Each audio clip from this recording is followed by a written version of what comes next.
was pretty shocked because I did everything the company asked me to. My performance is above average, but still I was being notified to pack my stuff. What do you think is the most common mistake people make when they're buying insurance for the first time? So only looking at the price. I know how scary it is to change your career in your 30s, mid to late 30s. How did you overcome that fear? Like, what was sort of your mindset shift, the struggles you had in between?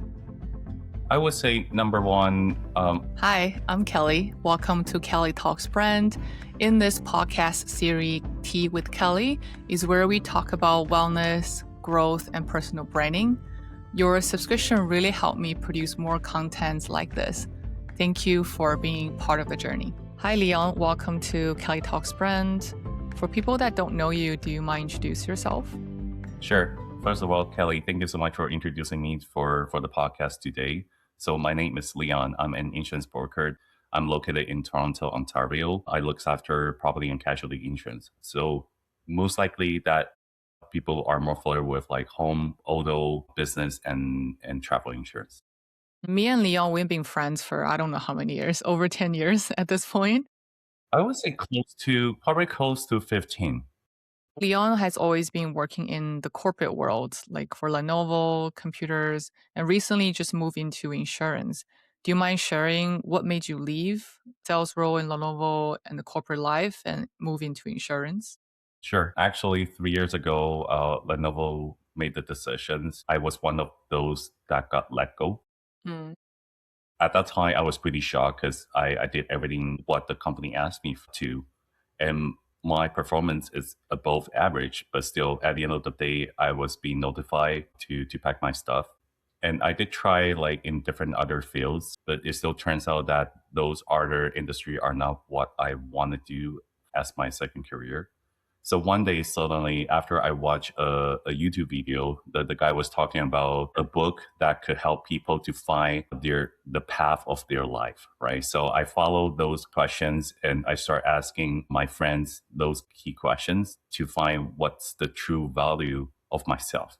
So I get to know myself better. And after I collect all the answers, I even just toss all those feedback to ChatGPT to do the summarize for me. It came up with insurance. I was told that I'm pretty like trustworthy, reliable. So I think that's the number one, I would say, characteristic or quality that people are looking for people in the insurance industry. How long have you been working in that role? I started in March 2025, and now we are in end of January 2026. So just almost a year. And before you enter into the industry, do you have any like misconceptions or things you're not sure about? I would say the biggest misconceptions that I had before I entered the industry is that I thought selling insurance is simple, but actually it's Yeah. not. Once I start dealing with like people, doing the quotings, get to know like everyone's like different scenarios, I realized that everyone's case is very unique. So the deeper that I get into, I realize that you really have to know what you're selling so people could rely on you when something happens. They know that they are covered instead of just really focusing on the price. Because a lot of people like, oh, insurance broker, you guys are just like a shopping machine, so just find a cheaper price for me. But then I was like, price does matters, but what's more important is what actually are on your policy. I feel like most of the time people are only exposed to, like, for me, I have a car. I have car insurance and I have home insurance. That's pretty much all the insurance I really know much about.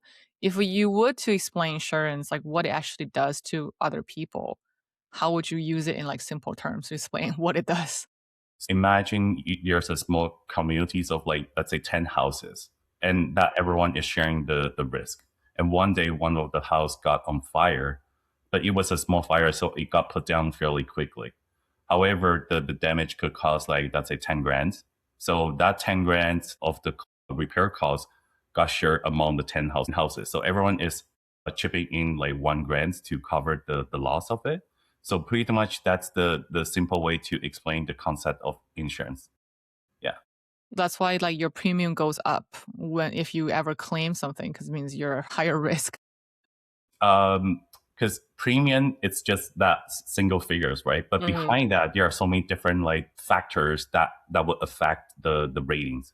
The area that you're in, the age of the house that you're living in, the older the house, the higher the risk that you might run into some of the maybe the water leakage, or like the house got put on fire because of the outdated electrical panels, things like that, right? So everything matters. Sometimes like people will wonder like, oh, how come the premium is much lower than I am? It's hard to really do the apple to apple comparisons because everyone's like credentials are all different. And this is why I would say everyone is unique. There's no way to just like spread out the word like, okay, this is how much it will cost for you, and this is how much will be the same as well. Never like that. Yeah. If you learned something new so far, make sure you hit the like button and subscribe to the channel so I can produce more content like this for you. What do you think is the most common mistake people make when, they're buying insurance for the first time? So Mm-hmm. only looking at the price, Sure. do you only have like 1 million, or actually you have like 2 million liability insurance? And how much is your deductible for it? So basically, when you run into a car accident, if you have like $1,000 deductible, you only have to pay out of pocket $1,000. But some people, they didn't know, because some insurance broker, in order to compete, they might actually increase the deductible or decrease the liabilities just to get your attentions that they are the most competitive out in the market. So, what do you think makes a great insurance broker? I would say in three different areas. First of all, you should have enough experience and knowledge. So when people have questions, you're able to deliver the answer for them. And secondly, interpersonal and communication skills. I think that's actually the most important, because I was being told I'm a people person. If you have any questions, feel free to reach out anytime. And that also it's related to the third area, which is the willingness to help people. In the first half of my first year, I did feel like I'm also just kind of like helping people shopping around, and that was it, right? But then later on, I realized that people can shop around anytime. So what makes people want to stick with you for the rest of their life? You need to provide your value. I realized that most likely it would be the knowledge that I gained over time, the professionalisms and the customer service, and the reasonable time for response. So, what has been like a case that you work on recently that maybe you went through someone's policy and then you kind of helped them out to either get them a better rate or a better deal or better insurance policy? Recently, I've been working with like different cases. One of that is a couple of friends that they live in Pickerings. Their insurance policy was about to renew, and just for their auto insurance alone, that would cost around like 3,800. And so I told them that, hey, let me take a look for you. So it ended up that I found another insurance company for the exact same coverage for only $2,200. So that's a $1,600 savings. And I was really surprised that I was able to do that for them, because they had been sticking with the same company for almost 5 years. I would say like once every couple of years, it's good to kind of look around just to see what other options out there. I think for a broker, the main thing is you want the person that work with you to have peace of mind. Like you Yes, have read through the policies, make sure everything is, matching whatever your situations. Of course, I think people should double check their policy before they sign on that too. Of course, the broker will do the diligence, do their best, or if they're careless, then you should be checking the policy too at the same for time. sure. Yeah. And another couple of my friends, like Jenny and Eric, they are with another broker. And I did check their policy too. And after I review it, I asked them, Eric, do you guys have actually like winter tires on your vehicles?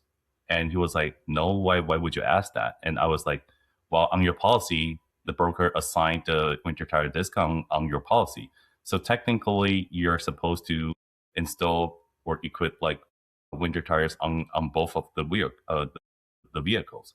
If they notice that actually you have the discount, but you don't have winter tires on it, they could actually just completely deny the repair on your own vehicles. So I told them to inform their broker to remove those discounts for them. Since you started working, so it's been about a year. What do you think is the hardest part of starting out in insurance compared to your previous sales job? I would say the resources of referrals. Anyone that is willing to refer other people to me because they know how I work, they know who I am, they trust me. I need people like that to help me to spread my branding to other people's. Because when I was working in Lenovo, I was given just like a set book of accounts. So I only have to manage and deal with those customers. I don't have to go and try to expand and try to look for like new customers. Back then I was more like a farmer, but now I'm more like a hunter because I have to try to expose myself to attend like different social events or networking events or any of the business exhibitions. Those are the things that I start doing now. So just so people Mhm. more and more people get to know me. Yeah, I think that comes with entrepreneurship or starting your own business, being self-employed. Before it was a company feeding you work that you get paid for work they give it to you. Now you have to decide what you're gonna do, like your own work and your own schedule and your own clients. Exactly. I mean, I recently changed my career too from a designer to like doing podcasts and social media. I know how scary it is to change your career in your 30s, like, mid to late 30s. How did you overcome that fear? Like, what was sort of your mindset shift struggles you had in between? I would say number one, I think I'm more lucky compared to most of the people because right now I'm still single. I don't have a family yet. Because To a lot of support? Yeah. yeah, because that's face it, right? Because a lot of my Hmm. friends they're already married, they have kids. If the layoff happened to them, most likely they have to try to find the next job within like 3 or 6 months, right? Because That's they true. need to feed their families. But for me, I would say once I after being in the corporation life for like over 10 plus years. And the result that I was given is by letting go, I feel like I feel betrayed, to be honest with you, in a way. Mm, I no longer have the anger, but I just feel like, you know what, if this could still happen in the future, why would I bother getting into the same environment, right? So if mm. I have to work for someone, why don't I work for myself instead of for just on something that I cannot control? If I never try, I would never know if I would succeed or not. And of course, like entrepreneurship or being self-employed takes time. Like you said, you need referrals because you're just starting out in this industry. Everyone's trying to get the clients, and there's so Yeah, many brokers yeah, in Toronto, which is a good thing for clients. But for us, like in Vancouver, the fucking ICBC, there's only one. There's no way to shop around, which is really sad. Yeah. So I'm wondering for some of my audience, and maybe they're in their late 30s or mid 30s, like really trying to figure out what they want to do next with their life. How do you recommend them to like start exploring? I would say first off, like I'm getting into 40s. I'm already like almost like half the way of my life. I feel Hmm. like most likely the first 20 years we would just follow whatever that we were told to do Right. when we were studying, when we were in school. And Hmm. then in between our 20s to 30s, because we are fresh off school, then we want to explore what's the life out there. So work is actually not our focus. We want to go and expand. We want to meet up like different peoples. Both you and I, like when we were in Mississauga group, that's how we met, and that's how we Hmm. create that the weekly meetup environments, and everyone really enjoys that, right? Yeah. But then once people start into like 30s, things start getting like settling down. Family, kids. Family, kids, or I know in some extreme scenarios, some people might even have to start taking care of their parents already, Yeah, right? that's true. So all the Yeah. stress from the upper generations and the one generations down, Hmm. we are pretty much the sandwich, right? We are the sandwich generations, I would say.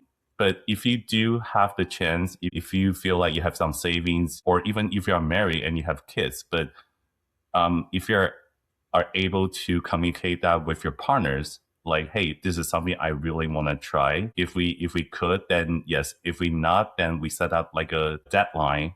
Then at least you have to try it, because if you are doing something that you're not happy for, you're getting paid, but you just feel like you do it's just to pay the bills. Try once. Try to live for yourself once. That's what I would say. Yeah. I think it's a very sad life to be in if you're doing something you absolutely like hate Don't enjoy. doing. Yes. Yeah, like it's very draining for you mentally and physically because Yes. I think the main thing doesn't matter how much money you have is like to be happy and live with options. I think that's what people strive for. But like you said, I do understand that with stress from your parents and probably stress from kids, you're like kind of squeeze in between. You don't think you have an option. It's like you have to just keep working. Because if you stop working, there's mortgage, there's like baby to feed, there's family to take care of. Like, where's that money going to come from? I know, and this is why I said that. I feel like in a way I'm more lucky than most of the other people because I do have choices that I Mm-hmm. list. I could take maybe like 3 years of my time, go and try it just to see if I can plant the seed, and actually one day it will grow up to a tree, right? Mm-hmm. But for some people, unfortunately, like I do feel like if you still could find a way to make yourself happy, whatever it is, just do it, just try it. Mm-hmm. It is your life. It is not the life that what other people expected you to be. It should be what you want it to be. Mm. Yeah, I think that requires some courage and probably some self reflection to really think about that question and at least one step forward just to try out, see that if that direction is something you want to pursue. Yeah, I want to get back to insurance. We were talking about kind of like how do you help clients? Why is it important? I think some people have this misconception of like brokers are just like sleazy businessmen. They're there to take my money. If Mm-hmm, you mm-hmm, don't if you don't mind explaining like how does people get paid like as a broker? Like how for sure. much is actually out there for you guys? So as a licensed insurance broker, I get paid fully on commission only. Mm, So, and there's like different pay percentage on home versus on auto. Home is a little mm, bit more. mhm, So let's say the commission is like $100 in total. So in between brokerage and myself, the agreement that I had is to get split that split like half and half. So I get like $50. The company get $50. So auto, it's the same. It's like 50-50, but then percentage wise, it's much less. Home in total, like I get like 10% of the share, and then auto would be only 6.2. When you look at, for example, a family of two with like kids, so they have a house and two vehicles. On average, I would say, let's say it's like 5 grand in total. mhm, So on the yearly basis, the commissions that I make off the policy would be close to maybe just around like $300, in between 300 to 350. And I know some people would think like, oh, that's a lot of money, right? Like, why do you guys take that money? But then when you also take into the accounts of like the numbers of the hours that you actually start preparing to people for the applications, the amount of the questions that you have to ask to provide the accurate ratings for your policy instead of just like apply whatever the discount that you're not actually entitled to. mhm, It's quite important because, as we say, insurance is something that most of the time you don't want to use it, but when you have to use it, you want to make sure you get paid for the loss. So mhm. if you are paying an insurance that costs much lower, but then when something happens and you're not getting the um the, the money to make up for the loss, why did you bother paying for the insurance at all? That's true. Once you have any changes, anything that is related, I'm here to support. If you move, I need to do the policy change. If you change your vehicle, I need to do the policy change. If you got into an accident, you should call me immediately, and I'm gonna provide like instructions on like, first, are you okay? Secondly, where are you at? Are you safe to take some photos or videos just to capture the overview of the accidents? And number three is how bad is the damage? And number four, have you called the cops or not? And number five, have you done the report at the collision centers? Because all these things does matter, but a lot of times when people got into accidents, people got numbed and they don't know what to do. Yeah, so I think that's different from I think I had TD, which is like Mhm. there's no broker. They're the No. broker or something. I just call on the phone and they give me a policy. I mean, it worked at the time, but I feel like, say, if you have family, you have like two cars, like two kids, and a bunch of other things going on, it Mhm. is a little bit hard to like manage everything on your own. So I think paying that, like, technically, you're not paying for it. The insurance company is paying for your fee, right? Yeah. In that sense, like to have someone look through the policies and check, make sure everything's okay, and have someone to call when something happens would be really helpful. What is one kind of policy that people always look over? Like you feel like they should take more consideration into? I want to mention both like home and autos. Mm-hmm. For the home, the insurance premium is related to the building replacement cost. Mm-hmm. I have seen some policy, the replacement cost on the policy is much lower than what the actual cost would be by the evaluations programs in my systems. For example, let's say there's a replacement cost, there's a building, and after all the information has been confirmed, the replacement cost should be 1 million. But however, the customers might only have like, let me put up an extreme case. Let's say only just like 500 grand on it. Mm-hmm. So your house, just the rebuild cost already worth like 1 million, but you only have like $500,000 replacement cost on your policy. Imagine that one day, knock on wood, but if something does happen, the and the house got totally burned down, the maximum you're getting is $500, not 1 million. You have to put another half of the portions out of your pockets to rebuild the house. Are you willing to take the risk? Right? And for auto insurance? For auto insurance, there are so many details. Winter tires, like the area that you're living.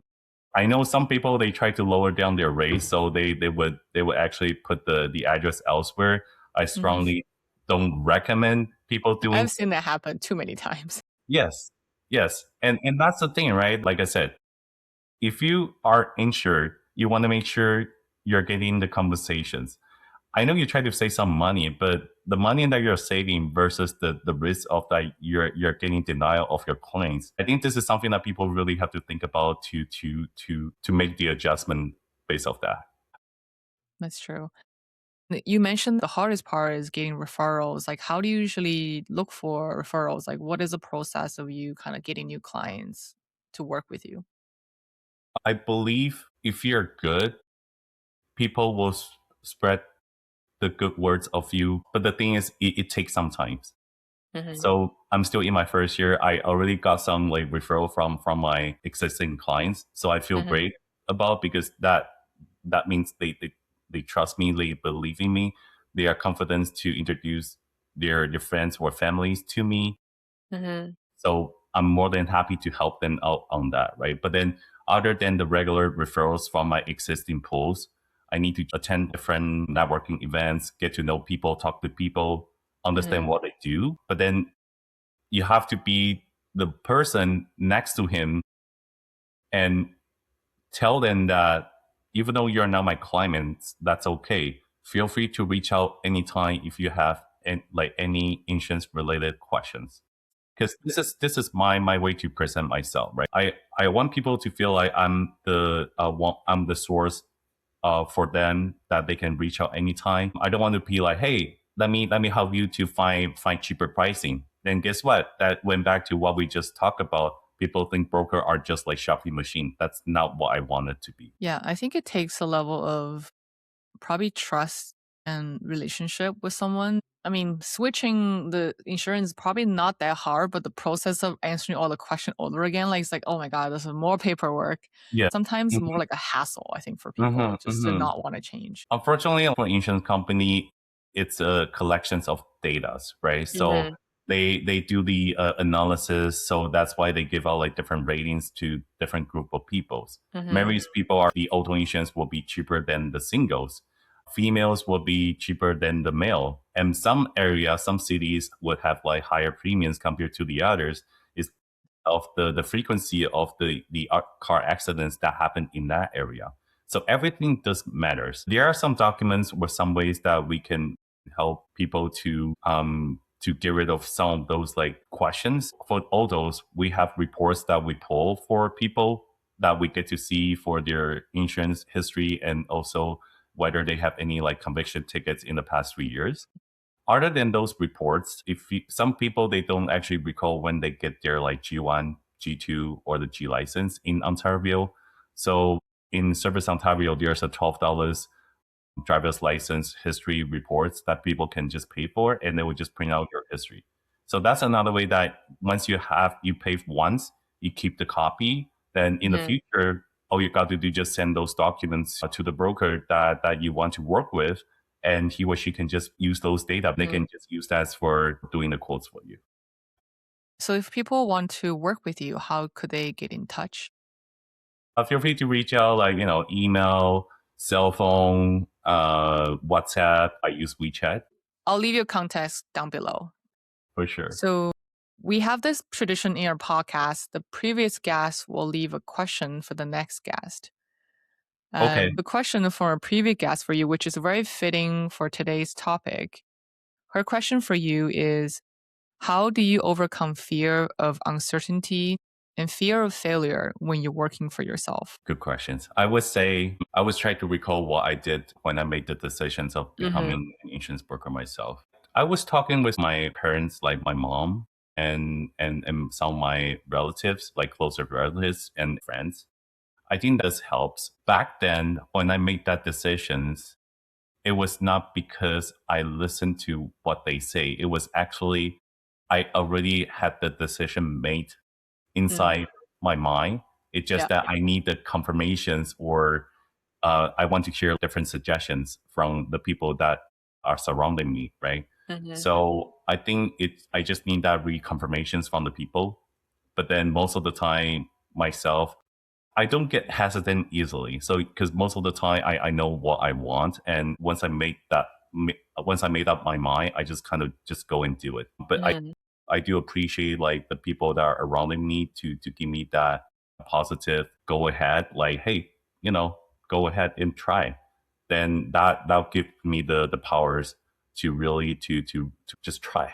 Financially, you probably have some savings set aside for this, right? So you have a little bit of runway before you're like, okay, I really have to find a full-time job or figure out money somehow. Yeah. But hey, I did have some savings, but then I have to be honest with you, the saving is getting down to It's getting dry. The well is getting dry. Yeah. But you know what? Like now it has been almost a year. I would say things are moving slowly and getting towards where I want it to be. I do feel the snowball is started to roll a little bit.